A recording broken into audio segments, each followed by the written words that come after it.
Everyone, तो इस video में हम वैदिक पीरियड स्टार्ट कर रहे हैं। तो फिर देखो, मतलब कि जो एनसीईआरटी का बुक है, ओल्ड एनसीईआरटी आर.एस. शर्मा, उसमें मतलब इसमें स्टार्टिंग पार्ट, ठीक है ना, वो बेस मजबूत कर देगा, वो पढ़ अच्छा से समझ में आ जाता है। तो उसमें चैप्टर का नाम है द एडवेंट ऑफ आर्यंस। तो वैदिक पीरियड में भी है ना, हम लोग आर्यंस के बारे में ही पढ़ते हैं। अगर आर्यंस कौन थे, कहाँ से आए थे, क्या है, एक तरीके से देखो दो, मतलब हम इग्नू से पढ़ रहे हैं तो फर्स्ट ईयर है, तो उसमें दिए हुए है फर्स्ट ईयर में हिस्ट्री ऑफ मॉडर्न इंडिया, जो भी होगा उसको पता होगा। देखो, तो बेसिकली वैदिक पीरियड में हम लोग आर्यंस के बारे में पढ़ते हु आर आर्यंस। आर्यंस कौन थे, कहाँ से आए थे, क्या वो सच्चाई है कि नहीं है। देखो, अब दो सोर्सेज को स्टडी किया जाता है मेनली। एक लिटरेरी सोर्सेज में आ जाता है, जैसे कि हमारे पास जो पौराणिक बुक नहीं होता है, ये वेद है, हम लोग के 4 वेद है, ऋग्वेद, सामवेद, यजुर्वेद, अथर्ववेद। तो लिटरेरी सोर्स हमारे पास वो हो गया, और रामायण, महाभारत, ये सब जो हो गया, जो रिटन रिकॉर्ड्स है, एशियंट इंडिया का जो रिटन रिकॉर्ड्स है, वो हमारे लिटरेरी सोर्सेज में आ जाता है। एंड देन सेकंड एस्पेक्ट आ जाता है, सेकंड पहलू आ जाता है ये आर्कियोलॉजिकल सोर्स। आर्कियोलॉजिकल सोर्सेज कहने का मतलब कुछ खुदाई करके हम लोग को जो एविडेंस मिलता है, उसको हम लोग आर्कियोलॉजिकल सोर्सेज में रखते हैं। तो आर्यंस के बारे में जिक्र होया हुआ है इसमें ऋग्वेद में। ऋग्वेद जो है वो सबसे पौराणिक, जो हाइम्स मतलब भजन होता है, तो हमारे पास जो पौराणिक हाइम्स का जो कलेक्शन है, सबसे इनिशियल हाइम्स का जो भजन है, जब ये जो हाइम्स कंपोज हुआ था उस टाइम उसको लिखा नहीं गया था, क्योंकि उस टाइम लिखने का सिस्टम था नहीं, उसको लिखा नहीं गया था। उसको बस लोग मतलब रिसाइट में सुनाना, लोगों को सुनाते थे। और जो मतलब किसके लिए, भगवान के लिए होता था मेनली। वहाँ पे 5 भगवान थे मेन। इंद्र को पुरंदर भी कहा जाता है, और द ब्रेकर ऑफ फोर्ट, मतलब कि किलाओं को तोड़ने वाले। इंद्र, अग्नि और वायु, और इंद्र, अग्नि, वायु, जल, जैसे 5 तत्व होता है ना, वही है, ठीक है। तो इंद्र के बारे में हो गया। तो माना जाता है कि हड़प्पन से बिला, ऐसा मतलब ऐसे मिथ है, ऐसा हुआ नहीं है अब, क्योंकि आर्किल ऐसा एक नोशन है, एक विचार है अब, क्योंकि मेरे बुक में ये दिया हुआ है कि कंफर्म नहीं है अभी तक, ये वैलिड नहीं है, जिसकी इंडो आर्यंस, जो आर्यंस थे वो माइग्रेट होकर यहाँ आए, और वही लोग हड़प्पा सिविलाइजेशन को अंत किए हैं, डिस्ट्रॉय करके।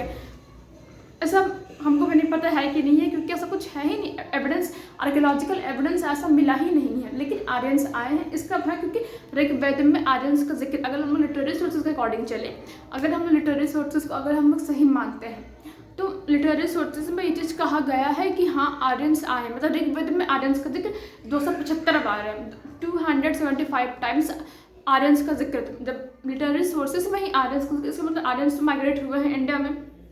तो माना जाता है कि जो ये वेस्ट एशिया से वो लोग इंडियन सब कॉन्टिनेंट में माइग्रेट होकर के आए थे। और माना जाता है कि वो लोग, जैसे कि वेस्ट एशिया हो गया, ईरान हो गया, ईरान का जो एशियन टेक्स्ट है, मतलब पौराणिक एशियन टेक्स्ट है, ये अवेस्था, लिख देते हैं।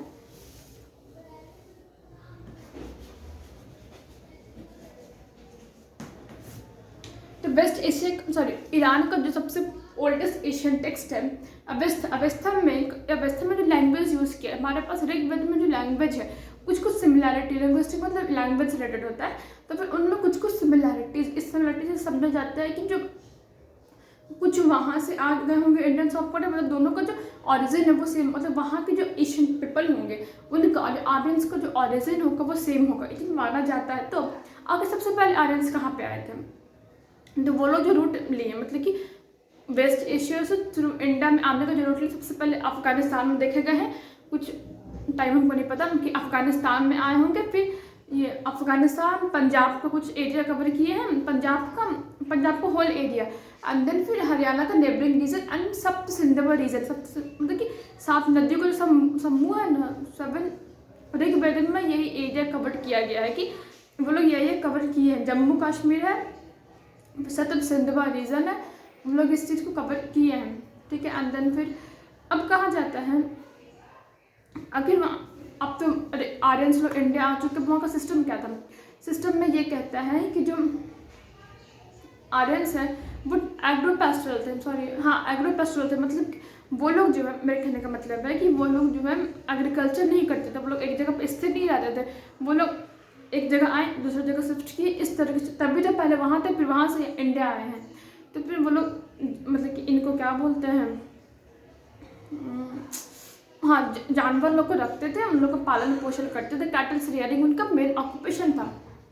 तो वो लोग क्या करते हैं, तो जैसे कि वो लोग इंडिया आते के साथ सबसे पहले इंडिया आते के साथ तो इंडिया के जो ओरिजिनल इन्हेबिटेंट्स थे, इंडिया के जो ओरिजिनल इन्हेबिटेंट्स थे उनके, देखो अब हम लोग कहीं भी जाएंगे किसी के घर, मतलब कि और वहाँ पे अपने आधिपत्य स्थापित के, जाहिर सी बात, तो जो उसका ओरिजिनल होम होगा, जिसका ओरिजिनल घर होगा, उसमें परेशानी होगा ही होगा।